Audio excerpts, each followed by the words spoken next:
Every day we make decisions, positive and negative, that impact our lives and the environment around us. Have you ever considered where litter, fertilizer, or grass clippings go once they enter a storm drain and the impacts it can have on our environment? Many people never think about it, so we decided to tag along for a storm drain marketing event, and what we learned left a lot for consideration. So as you see, we're here in the Hiles lot, and there are several storm drains located here in the swales and the little indentations. So the water from this lot is going to run into the storm drain. And this is a good example of what storm drains are designed to do. And that is collect water from these impermeable surfaces and collect it so there's no flooding. That is the purpose of storm drains.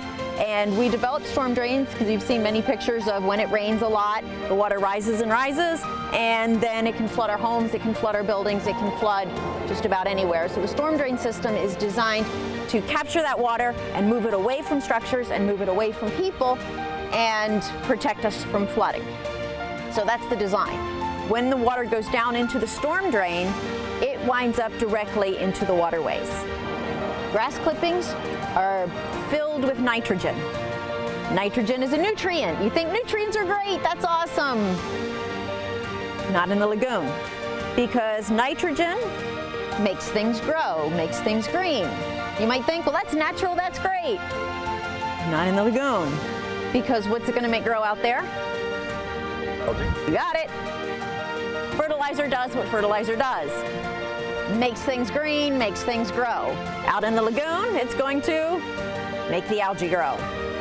Huge problem. So let's talk about why, and again, that's nitrogen. Nitrogen, hopefully not phosphates, because you cannot use phosphates in Florida in your fertilizer because our soil already has phosphates, and if it does run off, it is a huge issue in the lagoon. So let's hope it's just nitrogen fertilizer. Let's hope they didn't do it at all. But if it is, so then the nitrogen gets out there, and it creates this algae bloom. So the algae grows and grows, because that's what algae does with fertilizer, with nitrogen, right? And then it starts covering the surface. And it does two things that are really bad. One is it chokes the oxygen out of the water. So no oxygen in the water means the fish don't have anything to breathe. If the fish don't have anything to breathe, the fish die, you get fish kills. Okay, bad. But let's say the algae continues to grow. Now it covers the whole surface of the water. Now the light can't get through the water because you've got a blanket of algae on top, right? So the seagrass that's underneath isn't getting the sunlight, so the seagrass is going to die. So you may have heard about the manatee starvation event that's going on right now because of the lack of seagrass out there. So if we back up and think about it, what goes down our storm drains, grass clippings and fertilizer, kills manatees. Crazy connection, and no one would think what they do in their yard can kill manatees, but it does. So if we think about it, what goes down the storm drain really has an effect. Volusia County is working hard to address this critical water quality issue.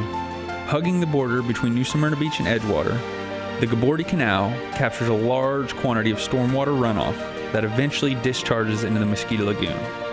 As we speak, a nearly $3 million stormwater treatment project is underway to improve water quality in the Mosquito Lagoon.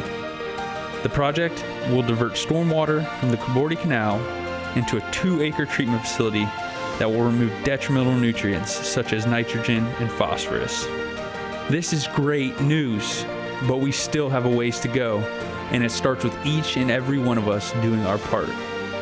Because trash and litter, they're a problem too. Think about trash going down the drain, cigarette butts going down there. Think of the toxic chemicals in the cigarette butts. That's going to the lagoon. Plus the filters, they take forever to dissolve out there. That's going to the lagoon.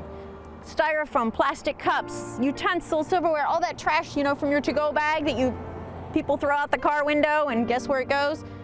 It's all winding up in the lagoon. So that's the hard, solid things that take forever to break down out there. So the idea is to inform people that what goes down the storm drain goes into the lagoon, and it harms the lagoon, it harms the wildlife in the lagoon, and they can make a real difference by not letting toxins go down the drain, not letting clippings or nitrogen or trash or anything go down the drain. On this day, we marked over 15 storm drains with no dumping signs. A quick reminder that what enters a storm drain will eventually end up in our waterways.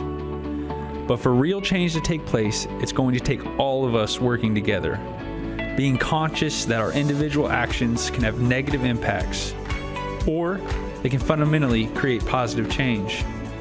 Do your part, spread the message, clean up litter when you see it, and remember, every litter bit counts. Keep Volusia beautiful. I think it's something that we can all unite around is trash and cleaning it up. I think it will bring people together, and I'm hoping we can get more and more people involved. I'm David Hunt with Volusia Magazine.